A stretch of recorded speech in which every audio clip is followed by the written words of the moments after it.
Hello and welcome to another SciFirst MovieTalk episode. In this episode I will be discussing the 1986 comedy horror Troll, directed by John Carl Buechler, not the children's animated movie series Trolls, which is a completely different thing altogether. So, from time to time, I do feel like watching something a bit more obscure, to say the very least. And even after sort of like watching or having 3,000, 4,000, goodness knows how many movies I actually have and how many I've watched at the cinema over the years, there's still a lot of movies and films that I haven't seen. So from time to time, I do like to watch something that's a little bit more, shall we say, out there, a bit more oddball. And to be fair, Troll certainly fit that mould. So, never having seen the film before, I did quiz over its purchase on eBay a little bit, a couple of times to say the least, until I actually picked up a double pack with Troll and Troll 2. I did actually, when I was small, I did actually see a very small amount of what I believe was Troll 2. When I was about 9 or 10, something like that. And so don't judge me on this, but I do remember that I was at my granddad's house, and once came into a room when everybody was watching sort of like the scene that was on. And I just happened to catch a glimpse of what it was, and all this kind of green goo was coming out of somebody's mouth. It was disgusting, and it absolutely terrified me at the time. I remember a similar incident with Friday the 13th. Not sure which one of them it was though. I just remember coming into a room and seeing Jason there with his machete, you know, as things go. So I was expecting some quite good things from the movie.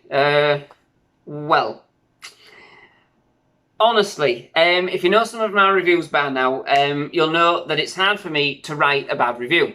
To actually give a bad review.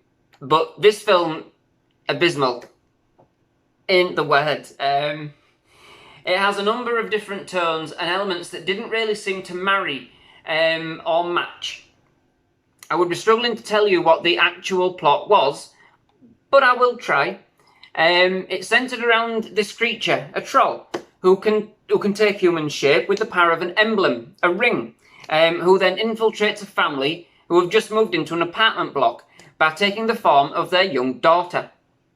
One by one, the troll, still in the guise of the young girl, attacks each of the residents in the apartment block, changing each of the occupants into more trolls and other fairy tale creatures. I couldn't decipher no real rules, really, defining the creatures and their existence within the film, as far as I could tell. Just 1 minute, you'd be sat there with this young girl. Next minute, you turn into a troll, or they turn into a troll.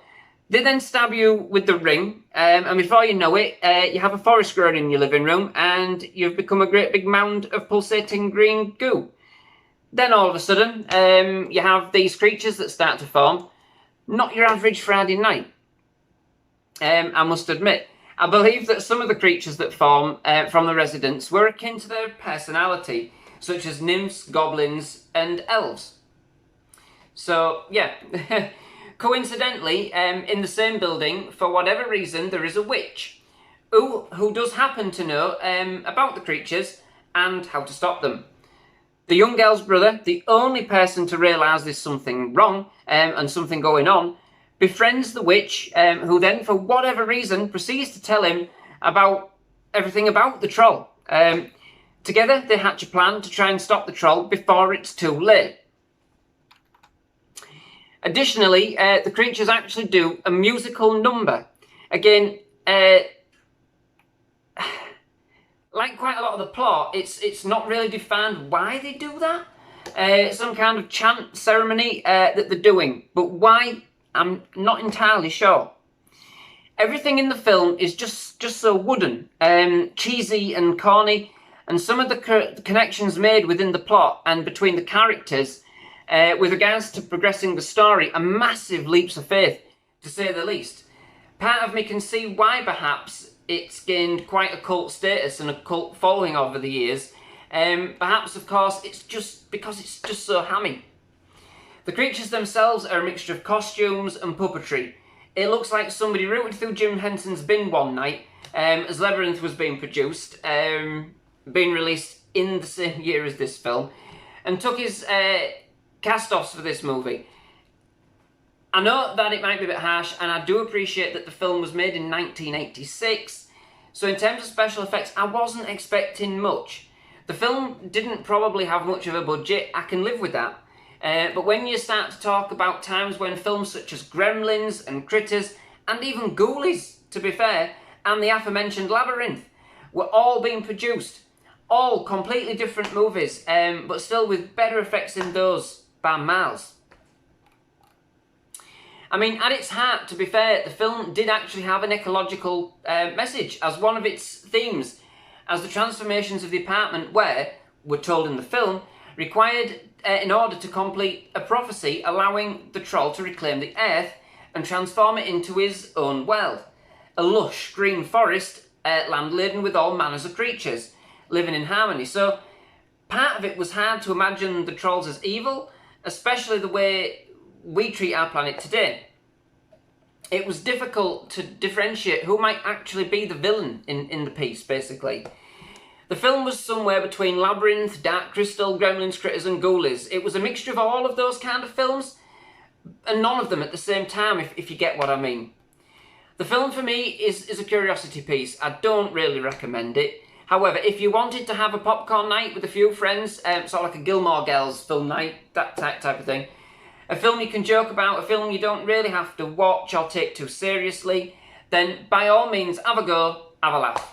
However, if you're looking for something scary and coherent, then this isn't the film for you. Not by a long shot. Albeit, the film has gained quite a cult following over the years, so who am I to judge, really?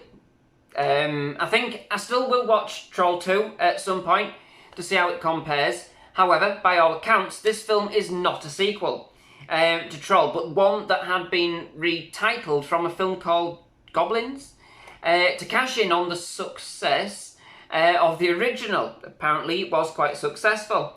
It actually has no connection to Troll in any other way than name alone. Interesting, we'll have a look. So not holding out though, much hope for that one at all.